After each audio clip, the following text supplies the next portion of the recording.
வணக்கம். இந்த வீடியோவில் சற்று முன் அரசு ஊழியர்கள் ஓய்வூதியர்களுக்கு 25 மாத நிலுவை சார்ந்து முக்கியமான தகவல் வெளிவந்துள்ளது. இது குறித்து முழு விவரத்தையும் பார்ப்போம். இந்த வீடியோவை தொடர்ந்து பார்க்குறதுக்கு முன்னாடி நம்ம சேனலை இதுவரைக்கும் சப்ஸ்கிரைப் பண்ணாதவங்க சப்ஸ்கிரைப் பண்ணிக்கோங்க. அப்படியே பக்கத்தில் இருக்கக்கூடிய நோட்டிஃபிகேஷன் பெல் சிம்பலையும் ப்ரெஸ் பண்ணுங்கள். மத்திய அரசு ஊழியர்கள் மற்றும் ஓய்வூதியர்கள் நீண்ட காலமாக எதிர்பார்த்து வரும் 8வது ஊதியக் குழு தொடர்பான முக்கிய தகவல்கள் வெளியாகியுள்ளன. புதிய ஊதிய கட்டமைப்பு அமலுக்கு வந்தால் மாத சம்பள உயர்வுடன் மட்டுமில்லாமல் கணிசமான அளவில் நிலுவைத் தொகை கிடைக்க வாய்ப்பு இருப்பதாக தகவல்கள் தெரிவிக்கின்றன. இதனால் நாடு முழுவதும் உள்ள லட்சக்கணக்கான ஊழியர்கள் மற்றும் ஓய்வூதியரிடம் பெரிய எதிர்பார்ப்பு உருவாகியிருக்கிறது. மத்திய அரசு வழக்கமாக ஒவ்வொரு 10 ஆண்டுகளுக்கும் ஒருமுறை புதிய ஊதிய குழுவை அமைத்து அரசு ஊழியர்களின் சம்பளம் மற்றும் ஓய்வூதியத்தை மறுசீரமைத்து வருகிறது.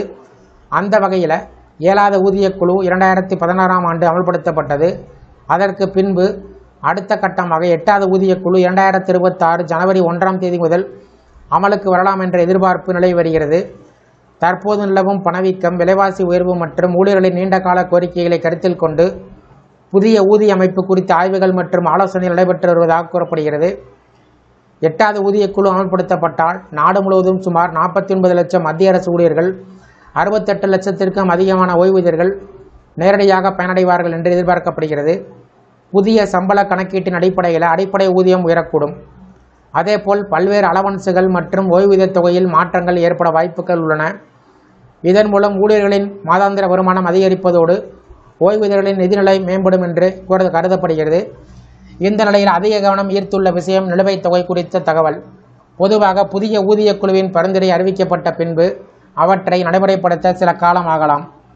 ஆனால் நடைமுறைக்கு வரும் தேதி முன்னதாக நிர்ணயிக்கப்பட்டிருந்தால் அந்த தேதியிலிருந்து புதிய சம்பள கணக்கீடு அமல்படுத்தப்பட்டதாக கருதி சம்பள வேறுபாடு கணக்கிடப்படும்.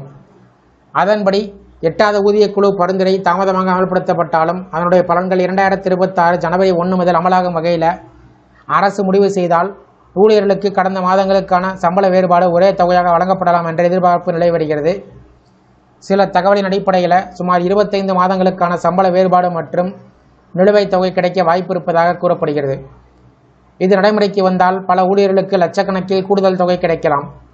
குறிப்பாக உயர்ந்த அடிப்படை சம்பளம் பெறும் அதிகாரிகள் மற்றும் நீண்ட கால சேவையில் உள்ள ஊழியர்களுக்கு இந்த பலன் அதிகமாக இருக்கக்கூடும். அதேபோல ஓய்வூதியர்களுக்கு திருத்தப்பட்ட ஓய்வூதியத்தின் அடிப்படையில் நிலுவைத் தொகை வழங்கப்படலாம். புதிய ஊதிய குழுவின் அறிக்கை அரசால் ஏற்றுக்கொள்ளப்பட்டு அமல்படுத்தப்பட்டால் அது அரசு ஊழியர்களுக்கும் ஓய்வூதியர்களுக்கும் இரட்டை பலனை வழங்கும் என்று கூறப்படுகிறது. ஒருபுறம் மாத சம்பள உயர்வு கிடைக்கும், மறுபுறம் கடந்த காலத்திற்கான நிலுவைத் தொகை கிடைக்க வாய்ப்புள்ளது. இதனுடன் அலவன்ஸுகளில் திருத்தம், ஓய்வூதிய உயர்வு மற்றும் பிற நிதி சார்ந்த சலுகைகள் கிடைக்கக்கூடும். எனினும் 8வது ஊதியக் குழுவின் இறுதி பரிந்துரையில் அமல்படுத்தப்படும் தேதி மற்றும் நிலுவைத் தொகை தொடர்பான விவரங்கள் குறித்து மத்திய அரசின் அதிகாரப்பூர்வ அறிவிப்பு இன்னும் வெளிவரவில்லை. அதனால் தற்போது வெளியாகும் தகவல் எதிர்பார்ப்பாக மட்டுமே பார்க்கப்படுகிறது. இருப்பினும் 8வது ஊதியக் குழு தொடர்பான இந்த தகவல்கள் மத்திய அரசு ஊழியர்கள் மற்றும் ஓய்வூதியர்கள் மத்தியில் பெரும் ஆர்வத்தையும் எதிர்பார்ப்பையும் ஏற்படுத்தியிருக்கின்றன. இந்த வீடியோ குறித்த உங்களுடைய கருத்துக்களை கமெண்ட் செக்ஷனில் கமெண்ட் பண்ணுங்கள். இந்த வீடியோ பிடிச்சிருந்தா வீடியோக்கு ஒரு லைக் பண்ணுங்கள். இந்த வீடியோவை உங்களுடைய நண்பர்கள் மற்றும் உறவினர்களுக்கும் ஷேர் பண்ணுங்கள். மற்றும் ஒரு பயனுள்ள வீடியோவில் சந்திப்போம். நன்றி.